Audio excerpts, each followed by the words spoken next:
and welcome to Space. This month we're in Hanover to see how some incredibly precise machines are being made in order to better observe some of the most violent events in the cosmos.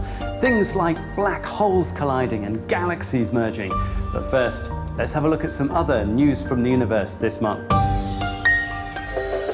The first ever photos of dwarf planet Pluto from NASA's New Horizons spacecraft have shown it to be larger than previously thought, with a more varied range of features on its surface than expected.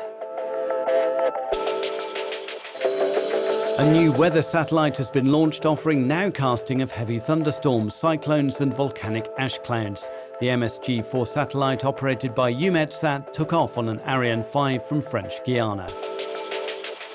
And Italy's Luca Parmitano is leading the latest NASA underwater training session in Florida. The ESA astronaut will spend 2 weeks beneath the ocean to test tools and techniques for spacewalks. To our main story now, and the quest to capture a signal from gravitational waves.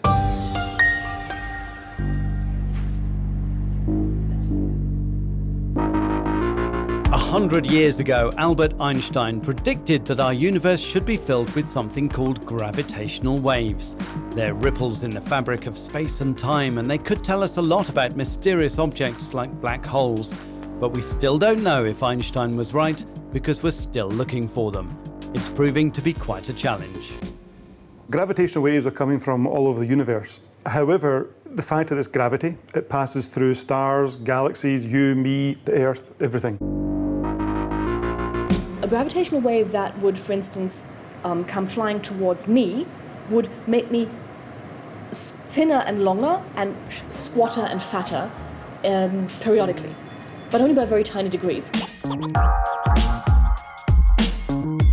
These elusive gravitational waves are extremely faint, so the devices designed to capture them are large and highly sensitive.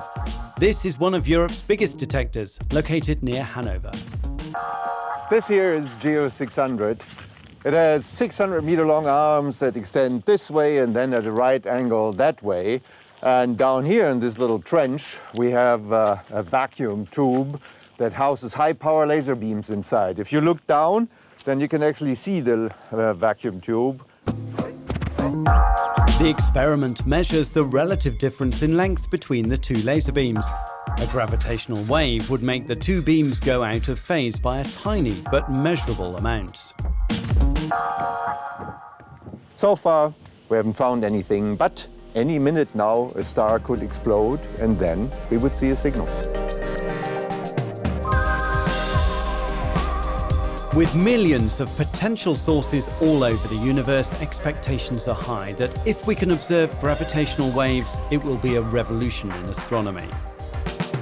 It is a completely different, basically, window into the universe. What we're doing right now is observing the universe in electromagnetic waves and neutrinos, mostly. Gravitational waves will be a completely different way of looking at the universe, seeing things that do not emit what we would consider light.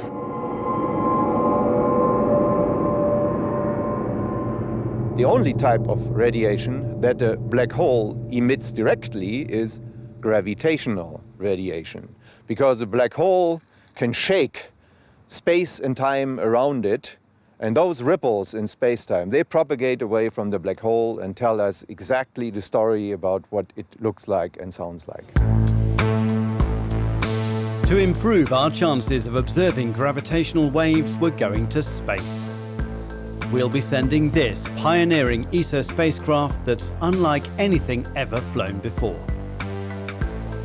Hey, good morning. So welcome. This is the LISA Pathfinder spacecraft. This is the spacecraft module of LISA Pathfinder, and this is going to get launched hopefully in around October this year.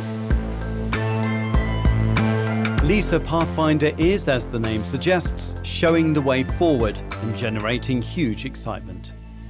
I started working on spaceborne gravitational wave detectors. That days it was called the LISA mission, 21 years ago. So to stand here today, having this behind me is unbelievable. You know, it's taken 21 years to get here. There's been a lot of blood and tears en route, but now it's jubilation.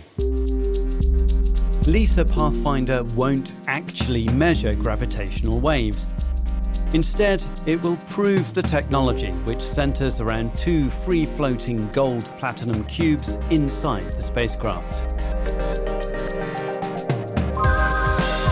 If it works, then it will lead to a much bigger mission involving 3 spacecraft flying in formation. The future, after we do LISA Pathfinder, we then take effectively 2 or 3 LISA Pathfinder spacecraft, we separate them by 5 million kilometres, we have 1 cube in each spacecraft, and we measure the distance between the cubes.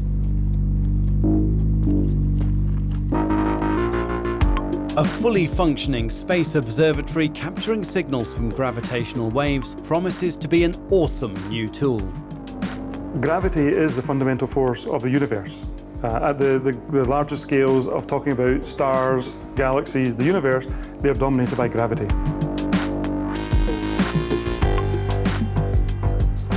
What we're doing hasn't been done before. We're doing things that haven't been seen before. We're looking for something that has been postulated 100 years ago, but has not been proven. I mean, how can we let that stand in the room, right?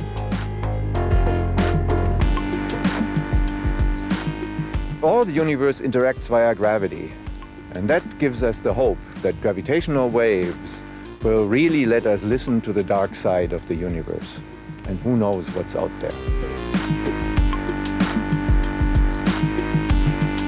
From black holes all the way back to the first moments after the Big Bang, gravitational wave astronomy could change how we see and hear the universe forever.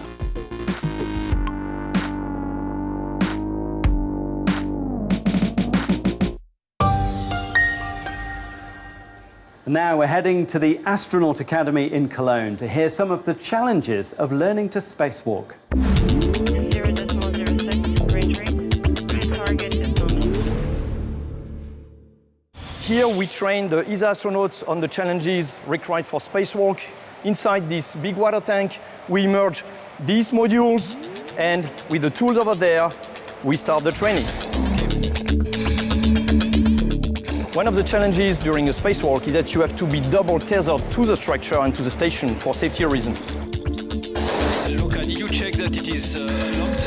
If you are lost in space, like in the Gravity movie, you can pull it and then you are back to the station. These boots have the same sole as the one of the spacesuit. And this is currently using this platform that an astronaut can lock himself with the feet and then be able to work with both hands. To simulate the helmet, we use this mask. And as you can see, we have a limited visibility inside. Jeremy, I'm your father. So it's very important to be trained to be safe and efficient. Is there any damage in the ball? No, there is no damage, everything is great. 0. That's it for now. Next month we'll have the latest news from our comet hunting friends Rosetta and Philae. See you then.